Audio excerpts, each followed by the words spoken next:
Assalamu alaikum warahmatullahi wabarakatuh. Sunana Muhammad Ibrahim Ahmad. Ni ne wanda zan dinga gabatar mana da shirye-shirye akan wannan channel ta mai albarka mai suna Almakartak. Dalilin buɗe wannan channel ba wani abu bane ba illa taimakon ƴan uwan mu Hausawa da waɗanda suke jin Hausa gurin kawo abubuwan da suka shafi internet, social media da smartphone. Wanda in muka duba social media da internet din nan zamu ga babu abin da baya tafiya a cikin su.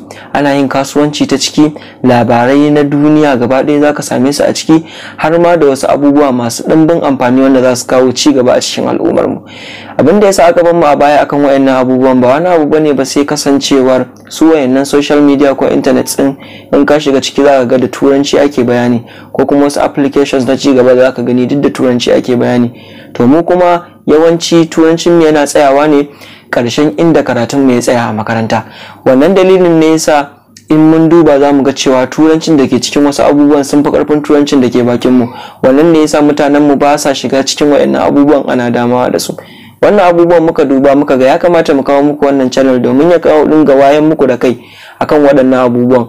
Wannan dalilin ne yasa zamu dinga kawo muku shirye-shirye akan abin da ya shafi applications, abubuwan cikin smartphones, social media, internet da sauran abubuwa na yau da kullum.